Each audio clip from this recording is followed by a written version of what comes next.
Sementara itu, Karopenmas Divhumas Polri Brigjen Truno Yudo Wisnu Andiko menyampaikan bela sungkawa atas meninggalnya 3 anggota Polri yang tengah bertugas. Ketiga korban kini tengah dievakuasi ke Rumah Sakit Bayangkara Polda Lampung untuk penyelidikan lanjutan.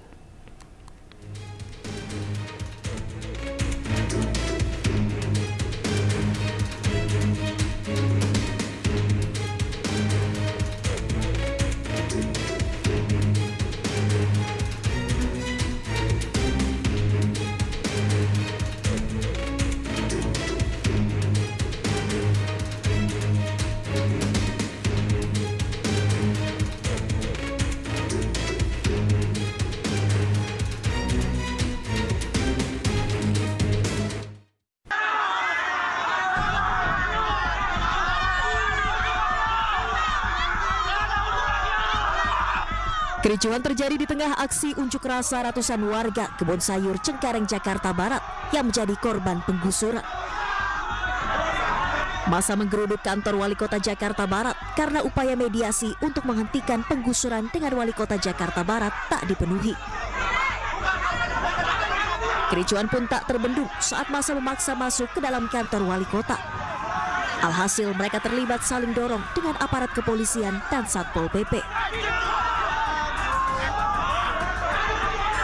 Dalam mediasi sebelumnya, warga meminta alat berat yang digunakan untuk membongkar lahan di permukiman mereka ditarik kembali. Namun upaya mediasi tak membuahkan hasil dan sebagian tempat tinggal warga digusur. Inginnya warga hari ini kena datang di Wali Kota, hentikan aktivitas dan keluarkan alat beko. Tidak ada penekanan, intimidasi terhadap warga Kebun Sayur. Intimidasi dari siapa? Ada sekelompok orang, Bang. Sekelompok orang di sana dengan datang dengan tanpa ada sebuah kesepakatan untuk mengosongkan tempat dengan ganti rugi sepihak. Aksi unjuk rasa ratusan warga di depan kantor Wali Kota Jakarta Barat ini merupakan buntut penggusuran tempat tinggal mereka seluas 22 hektar di 2 RW dan 4 RT di Jalan Kapuk Raya, Cengkareng, Jakarta Barat. Warga mengaku mendapatkan intimidasi untuk mengosongkan tempat tinggal mereka dan ganti rugi secara sepihak. Dari Jakarta, Miftahul Gani, iNews melaporkan.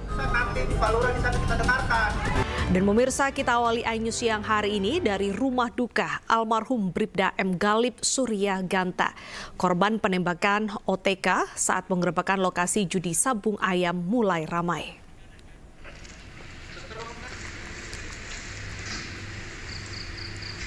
Sejumlah kerabat dan rekan kerja dari korban penembakan OTK saat gerebek judi sabung ayam mulai berdatangan. Sejak tadi pagi, rumah almarhum Bribda Galip ramai didatangi para pelayat. Baik keluarga ataupun kerabat pun masih menantikan kedatangan jenazah yang saat ini masih berada di Rumah Sakit Bayangkara Polda Lampung. Rencananya pemirsa, jenazah tiba di rumah duka pada pukul 8 tadi dan almarhum akan menjalani upacara kedinasan kepolisian sebelum disemayamkan di pemakaman setempat. Bribda Gani merupakan salah satu dari 3 korban tewas penggerebekan judi sabung ayam.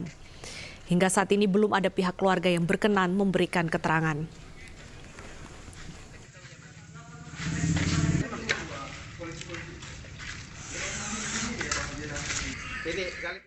Pemirsa, untuk mengetahui informasi terkini, kita sudah terhubung dengan rekan Andres Afandi di Rumah Sakit Bayangkara Polda Lampung dan rekan Tinus Haristanto di rumah duka Bribda Galip.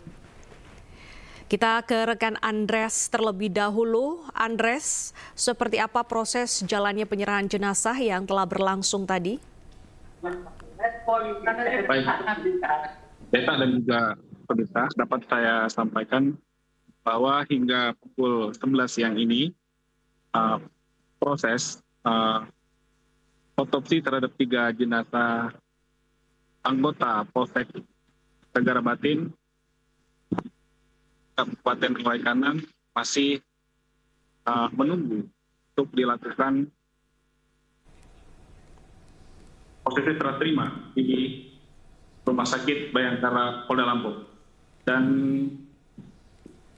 proses otopsi sudah berlangsung sejak pukul 2 dini hari tadi dan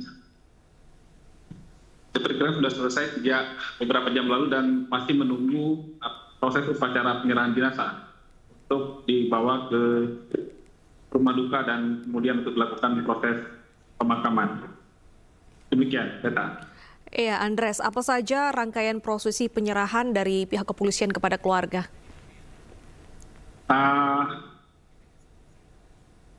Seperti yang kita lihat saat ini, Teta, mungkin akan saya perlihatkan ke pemirsa.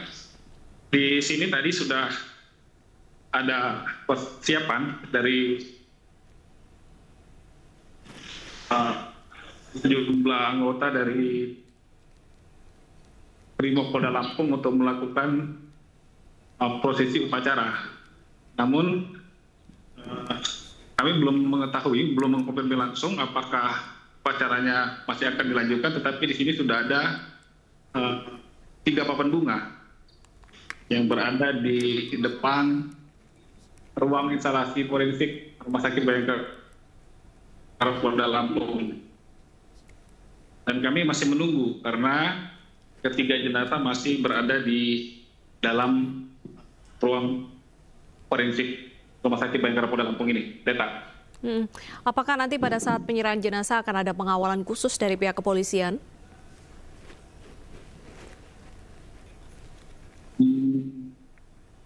Untuk penyerahan jenazah, sepertinya mungkin akan dilakukan pengawalan karena 2 jenazah, yaitu jenazah Kapolsek dan 1 anggota lainnya itu akan dikebumikan di daerah Melitang, Kabupaten. 1 jenazah lainnya yaitu Bribda Galip akan dikebumikan di Kecamatan Tanjung Seneng, Kota Bandar Lampung. Demikian, Deta. Baik, terima kasih Andres atas informasinya. Kami akan menunggu bagaimana update kembali dari prosesi penyerahan ketiga jenazah, dan pemirsa, kita akan beralih kepada rekan Tinus yang saat ini berada di rumah duka salah satu polisi yang gugur. Selamat siang, Tinus. Boleh digambarkan bagaimana suasana rumah duka dan persiapannya dalam menerima jenazah nanti?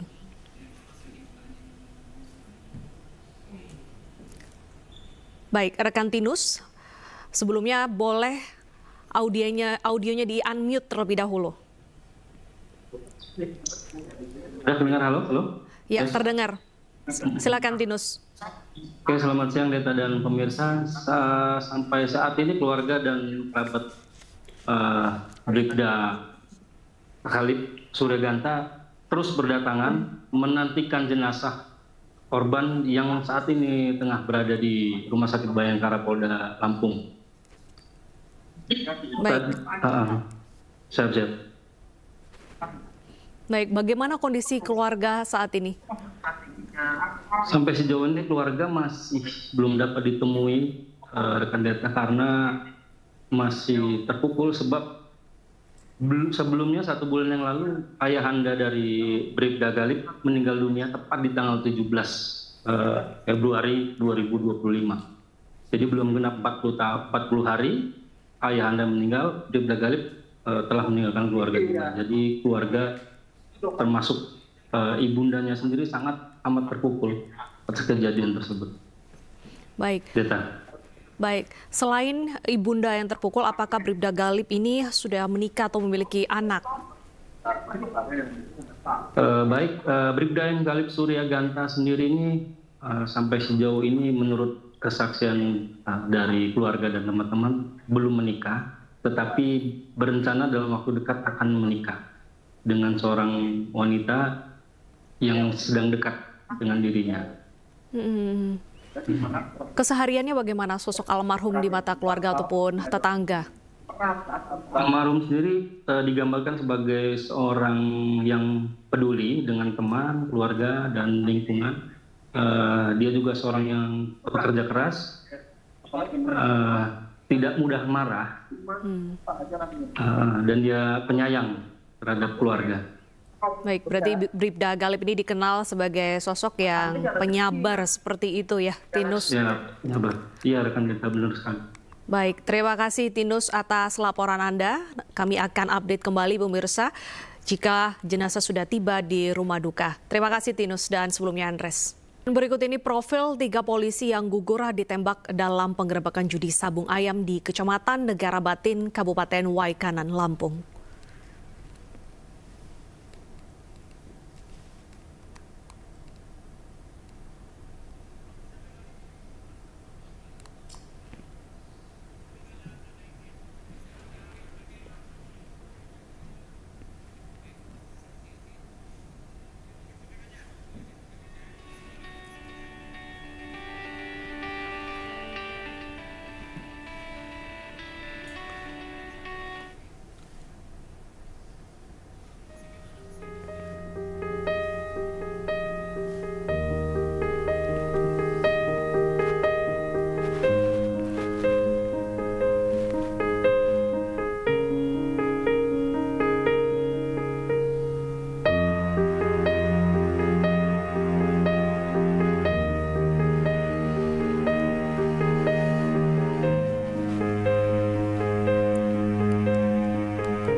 Pemirsa, 3 jenazah polisi yang gugur saat penggerebekan arena judi sabung ayam di Waikanan sudah tiba di Rumah Sakit Bayangkara Polda Lampung pada Selasa dini hari. Selanjutnya ketiga jenazah akan diotopsi.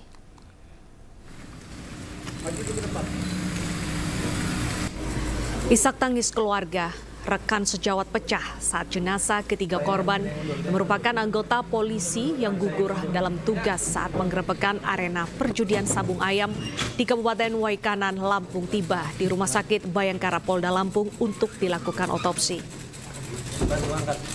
Jenazah Kapolsek Negara Batin, Ibtu Listianto, pertama kali tiba dan langsung dimasukkan ke dalam ruang otopsi. Lalu dilanjutkan oleh Bribka Petrus dan Bribda Galip.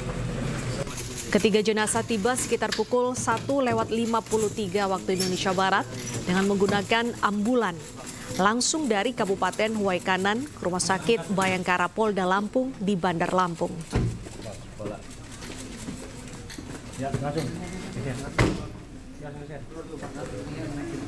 Kapendam 2 Sriwijaya, Kolonel Infanteri Eko Syahputro Siregar menegaskan akan menindak tegas jika ada oknum TNI yang terlibat.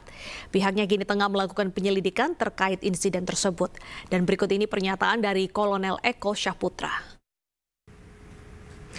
Ya baik, Kolonel Eko, sejauh mana proses penyidikan yang sudah berlangsung saat ini? Baik, kita sudah membentuk tim investigasi ini ya, dari Kodam 2 Sriwijaya, dalam hal ini terdiri dari polisi militer, Pomdam 2, staf intelijen Kodam, dan staf hukum Kodam 2 Sriwijaya. Dan saat ini juga di lapangan, kita sudah bersama dengan rekan-rekan dari kepolisian melaksanakan kegiatan investigasi. Untuk keterkaitan yang tadi oknum diduga, lebih lanjut masih dalam proses penyelidikan. Seperti apa keterkaitannya, apakah ada ataupun tidaknya, dan lebih lanjut kami mohon waktu. Sementara itu keterangan yang bisa kami sampaikan. Ya baik, Kolonel Eko, apakah sudah ada barang bukti yang diamankan baik oleh pihak TNI maupun pihak Polri, Kolonel Eko? Baik, kami sampaikan, Pak, di TKP sejauh ini memang ada beberapa temuan terkait dengan kegiatan judi sabung ayam ini, yang nanti mungkin besok hari lah dari tim investigasi akan menyampaikan lebih lanjut apa-apa saja yang ditemukan di TKP. Bisa saja mungkin seperti senjata tajam ataupun peralatan-peralatan yang digunakan untuk mengadu ayam tersebut dan lain sebagainya. Untuk testimoni lebih lanjut nanti kita sampaikan berikutnya ya Mbak ya. Ya, baik, Kolonel Eko, apakah sudah ada identitas pelaku penembakan? Apakah sudah ada yang diduga sebagai pelaku penembakan? Baik, sementara ini karena saya pun berlokasi saat ini masih berada di Palembang, sementara tim investigasi melaksanakan kegiatan di Lampung, kita hanya berkomunikasi melalui telepon sejauh ini, Bu. Untuk hal-hal siapa yang menjadi dugaan, sejauh ini masih dalam penyelidikan. Belum ada dari lapangan menyampaikan untuk oknum-oknum yang dimaksud. Demikian. Baik, Kolonel Eko, apakah benar bahwa pelaku menggunakan senjata SS1? Ini masih dalam proses penyelidikan, Pak. Nanti lebih lanjut. Seperti saya sampaikan tadi, saya juga masih menunggu hasil investigasi di lapangan yang berada di TKP. Karena saya sendiri pun saat ini masih berada di Palembang. Sementara itu keluarga korban almarhum Ibtu Lusianto, Kapolsek Negara Batin menyerahkan sepenuhnya proses hukum terhadap para pelaku penembakan kepada aparat penegak hukum. Ini kan sudah ada yang diamankan nih Bang. Dari keluarga sendiri gimana Bang? Hukumannya seperti apa Bang? Ya itu nanti ya terserah sama yang di atas nanti kan. Mereka yang lebih tahu, kita juga nggak bisa ngambil keputusan. Artinya pihak keluarga mengikuti prosedur hukum. Ya mengikuti prosedur hukum, kita juga nggak bisa. Ya, namanya musibah kita juga nggak tahu ya. Yang penting kita minta seadil-adilnya aja.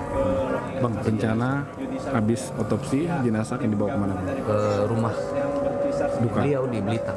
Oh di Blitar, rumah duka di Blitar. Ya, karena keluarga besar. Tak butuh waktu lama, petugas gabungan TNI Polri berhasil mengidentifikasi terduga pelaku penembakan 3 polisi saat gerebek judi sabung ayam di Waikanan, Lampung.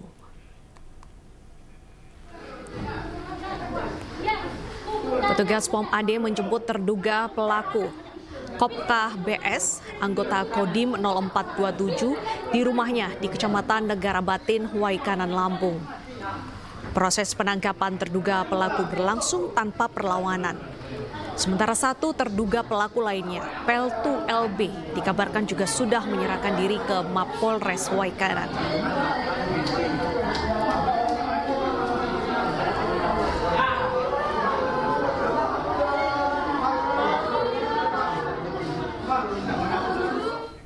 Kapolda Lampung menemui keluarga polisi yang gugur ditembak saat penggerebekan judi sabung ayam di Waikanan, Lampung.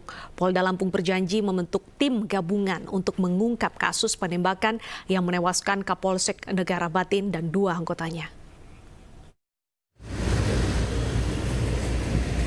Kapolda Lampung menemui keluarga korban polisi yang gugur ditembak dalam penggerebekan judi sabung ayam di Waikanan, Lampung.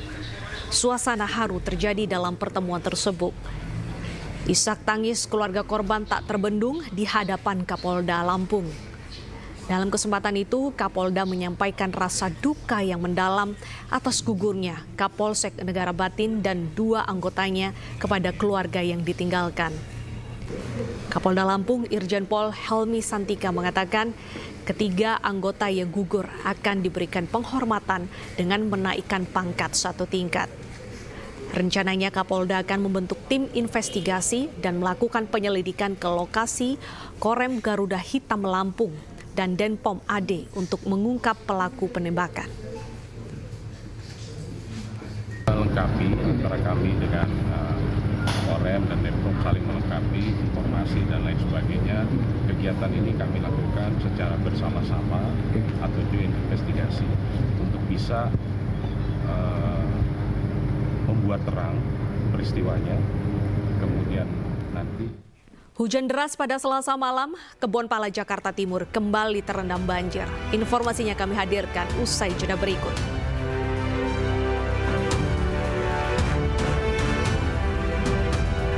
Banjir kembali merendam permukiman warga di Kebonpala Jakarta Timur setelah Selasa malam diguyur hujan deras. Ketinggian banjir mencapai 1 meter sehingga mengganggu aktivitas warga. Banjir berlangsung sejak Rabu dini hari dan genangan air setinggi 1 meter ini mengganggu aktivitas warga. Namun warga tetap bertahan di rumahnya. Tercatat ada 60 kakak terdampak banjir kali ini. Sebelumnya Wakil Gubernur DKI Jakarta Rano Karno pada minggu lalu sempat menawarkan warga untuk pindah ke rumah susun agar warga tidak terganggu dan resah. Setiap Jakarta diguyur hujan deras dan Kali Ciliwung meluap karena banjir kiriman dari Bogor hingga merendam permukiman warga.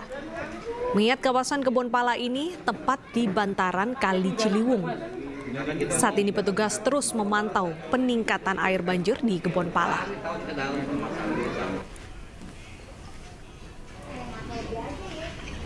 Dan pemirsa, untuk mengetahui kondisi terkini terkait dengan banjir di kawasan Kebon Pala, Jakarta Timur, sudah ada rekan kami Indra Setiabudi.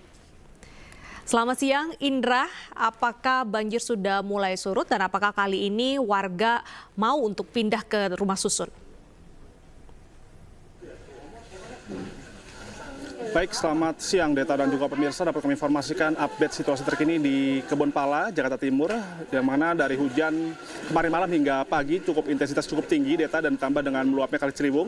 Dengan ketinggian saat ini Deta dan juga pemirsa, bahwa pantauan kami dari pukul 8 pagi ini hanya sekitar 1 meteran saja, namun hingga siang hari ini terus meningkat Deta dan juga pemirsa, bahwa pada saat ini ketinggian air sudah mencapai 2,5 meter Deta dan juga pemirsa, sehingga proses evakuasi mulai dilakukan. Tadi kami juga sempat memantau bahwa dari Samapta, Polda Metro Jaya sudah melakukan proses evakuasi dan disusul dengan tim pemadam kebakaran, yang mana mereka harus menyusuri banjir ini untuk menjemput para korban terdampak banjir, yang mana di RT 11 RT 013 ini paling dampak terparah Deta, sehingga evakuasi harus segera dilakukan dengan menggunakan kano dan juga tambang, dikarenakan mereka harus mengungsi ke area yang lebih tinggi Deta. Dikarenakan memang Deta dan juga pemirsa, memang setiap hujan deras dan maupun juga dari kiriman ini selalu membuat banjir area ini, yang mana minggu lalu benar sekali bahwa Wakil Gubernur Rano Karno sudah menginstruksikan warganya untuk bernegosiasi untuk tinggal di rumah susun, tepatnya di Jagakarsa, Jakarta Selatan. Namun hingga sampai saat ini warga masih sebagian memilih untuk tetap tinggal lantaran kebiasaan kehidupan untuk mencari rezeki mereka memang masih berada di sini Deta dan juga pemirsa, sehingga mereka tidak bisa berjauh-jauh dari area di Kebon Pala, Jakarta Timur ini. Dan memang hingga sampai saat ini Deta dan juga pemirsa, terkait pengungsian Deta, dapat kami informasikan bahwa terkait pengungsian ini biasanya Kebon Pala ini akan dialokasikan di SDN 1, SDN 02, Kampung Melayu, Jakarta Timur. Namun kegiatan belajar mengajar ini sudah berlangsung, sehingga untuk saat ini pada banjir kali ini untuk pengungsian ini masih belum diadakan lantaran memang situasi terkini masih terbilang kondusif, yang mana masyarakat masih bisa sebagian melakukan aktivitas dan juga mereka juga masih bisa bertinggal di lantai 2 begitu, dan juga sebagian masyarakat berpindah untuk ke area yang lebih tinggi maupun juga berkunjung ke tetangga terdekat maupun juga keluarga terdekat yang area lebih tinggi, sehingga mereka merasa nyaman selama proses evakuasi maupun juga banjir yang masih menerjang di kawasan Kebon Pala, Jakarta Timur ini Deta. Terima kasih atas informasinya rekan Indra Setiabudi, selamat bertugas kembali. Pemirsa, sebuah pohon besar di Kebon Sirih, Menteng, Jakarta Pusat tumbang dan menimpa 2 kendaraan yang sedang melintas. Proses evakuasi 2 korban tertimpa pohon berlangsung dramatis.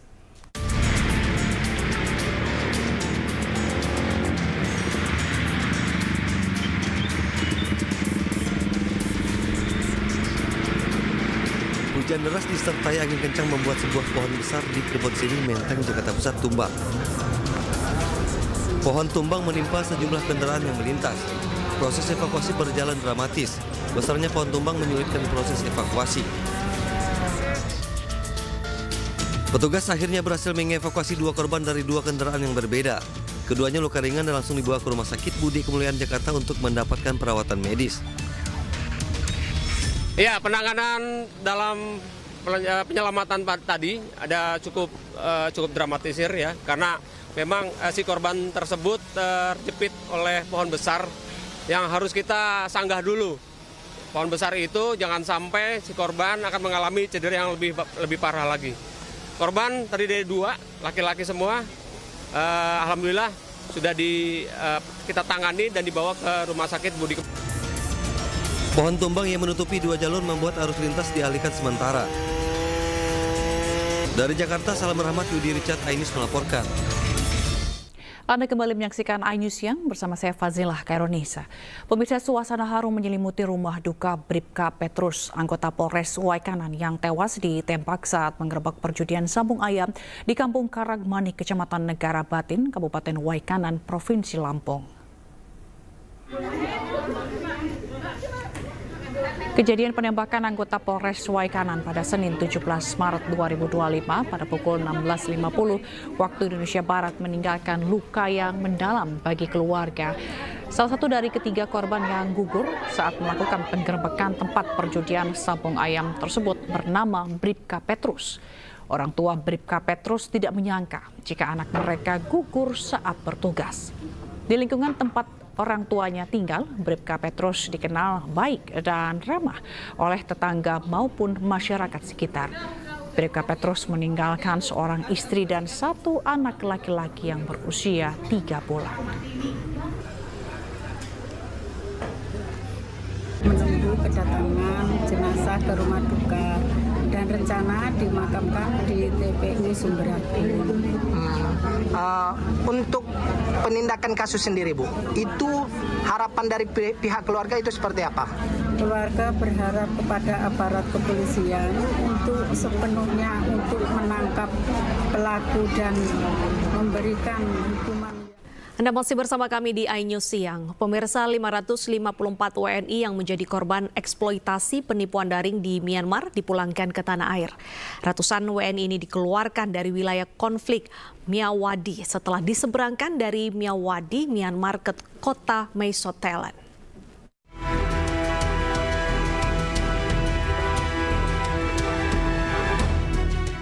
Ratusan WNI yang terdiri dari 313 laki-laki dan 87 perempuan tiba di Bandara Soekarno-Hatta dalam 2 penerbangan.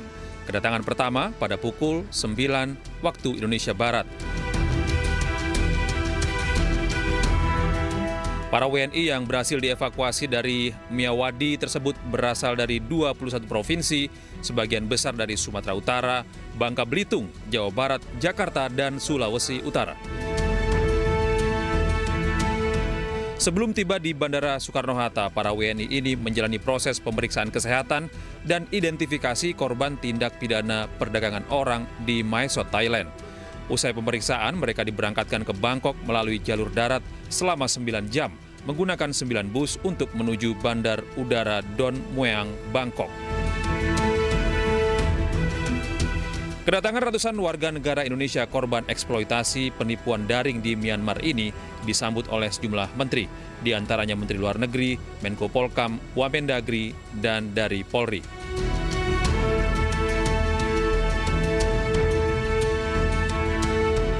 Setibanya di Indonesia,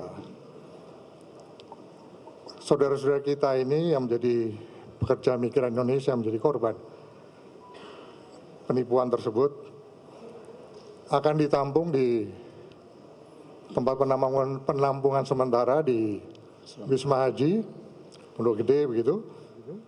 Selama 3 hari. Selama 3 hari, para korban ini juga nanti akan mendapatkan bantuan logistik dari pemerintah, layanan kesehatan dari pemerintah, serta pendampingan psikososial juga dari pemerintah, guna memastikan mereka dapat pulih secara fisik dan mental sebelum dipulangkan ke daerah asal mereka masing-masing. Hingga saat ini masih ada 154 warga negara Indonesia yang akan diseberangkan dari Myawaddy ke Mae Sot. Rencananya mereka akan tiba pada Rabu pagi.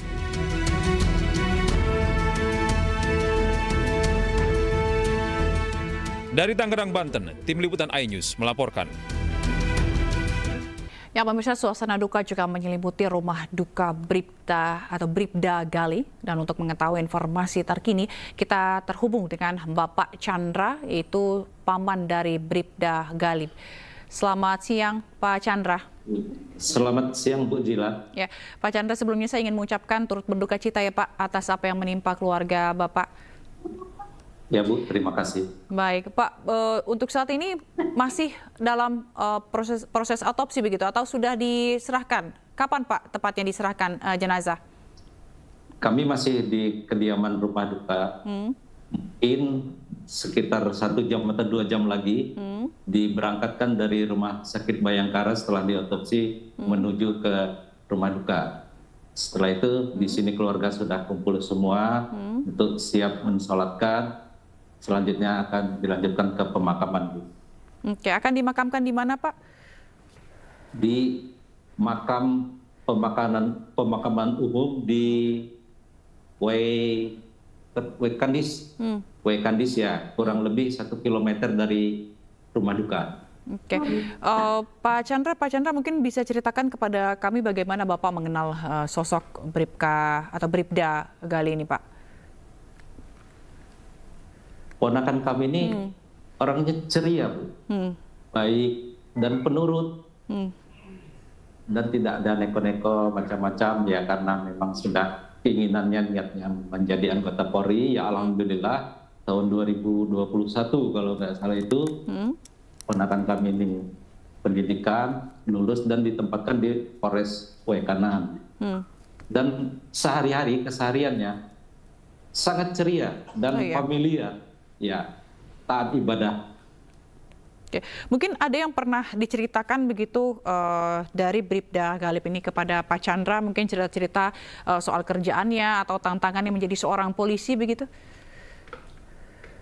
Kalau mengenai pekerjaannya atau profesi polisi itu hampir tidak pernah almarhum ceritakan ke kami, karena dia sangat nikmati pekerjaan profesinya karena memang itu cita-citanya.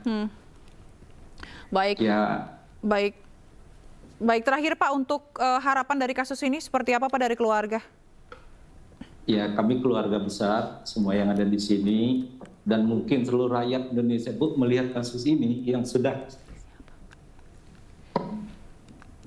viral di mana-mana, dilaksanakan penegakan hukum dengan sebaik-baiknya. Dan almarhum bertiga ini menjalankan tugas di bulan puasa untuk memberantas kegiatan-kegiatan yang bisa kita bilang kegiatan yang maksiat, perjudian dan lain-lain.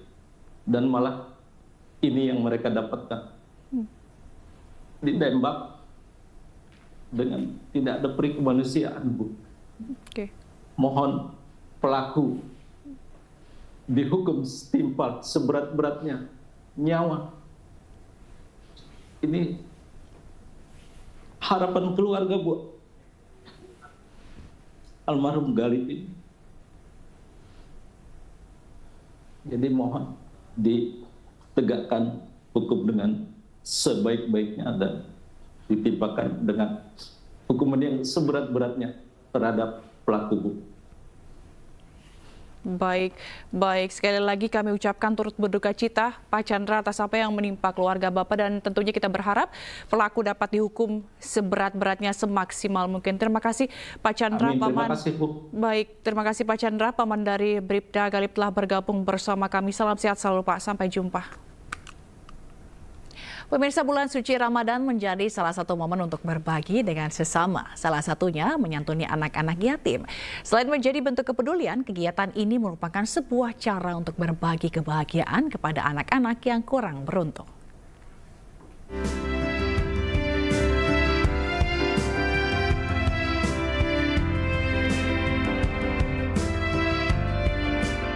Dalam momentum Ramadan sekaligus perayaan ulang tahun BSI yang keempat, Bank Syariah ini memberikan santunan kepada 4.444 anak yatim. Acara ini dilaksanakan di Jakarta International Convention Center, Jakarta. Pemberian santunan diberikan kepada 1.644 anak yatim dari Jakarta dan selebihnya kepada anak-anak yatim yang tersebar dari 8 wilayah kerja BSI di Indonesia. Nominal santunan yang diberikan sebesar 4,5 miliar rupiah. Paket santunan yang diberikan berupa uang saku, makanan, dan cenderamata yang ramah lingkungan. Jadi santunan hari yatim ini sudah kita lakukan, ini tahun keempat. Jadi pada saat BSI Milad pertama itu kita melakukan acara dengan 1.111 anak yatim. Milad kedua 2.222, milad ketiga 3.333, dan milad keempat 4.444. Ini adalah bagian dari upaya kita dan juga keinginan yang dilakukan oleh BSI untuk berbagi ya kepada anak-anak yatim yang membutuhkan uluran tangan. Turut hadir pula Menteri Agama Nasaruddin Umar dalam acara ini. Menak mengapresiasi acara santunan kepada anak yatim yang selalu rutin digelar tiap tahunnya. Diharapkan perusahaan ini akan melanjutkan programnya di tahun-tahun berikutnya. Dari Jakarta, Tim Liputan iNews melaporkan. Pemirsa, ratusan warga bertato menyerbu posko hapus tato gratis di kantor Balai Kota DKI Jakarta. Selain lebih khusyuk beribadah, setelah hapus tato, mereka berharap bisa mencari pekerjaan yang layak. Dan informasi ini sekaligus menutup iNews yang hari ini. Saya Fazilah Karunisya pamit undur diri. Terima kasih dan sampai jumpa.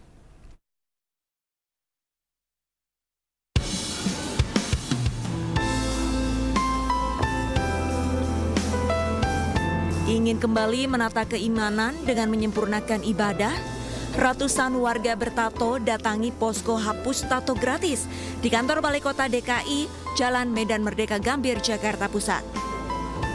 Sejumlah peserta mengaku sengaja menghapus tato di tubuh karena ingin hijrah menjadi manusia yang lebih baik di bulan suci Ramadan.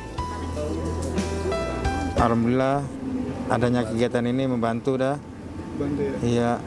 Tapi sebelumnya Bapak Buriantri tindakan enggak. Emang di sini aja ya? Iya, sekali jepret 10 juta. Sekali jepret 10 iya. Di sini gratis ya? Sebelumnya, para peserta harus menjalani pemeriksaan kesehatan untuk memastikan apakah mereka memiliki penyakit menular. Hanya dengan 30 menit, tinta pada tubuh pun terhapus dengan metode laser. Penghapusan tato ini mereka bisa berhijrah. Berhijrah artinya kembali kepada aslinya kalau memungkinkan, tetapi kalau tidak memungkinkan minimal mereka sudah hilang tato-tatonya itu. Karena apa? Tatonya ini tidak bisa sekali hapus tato, tidak bisa hilang, tetapi berulang. Ada yang bisa sekali tapi jarang. Minimal 2-3 kali baru hilang tato yang dibuat. Selama bulan suci Ramadan, Basnas Jakarta menargetkan sebanyak 700 peserta hapus tato gratis yang digelar di 5 wilayah Jakarta. Dari Jakarta, Rani Sanjaya, iNews melaporkan.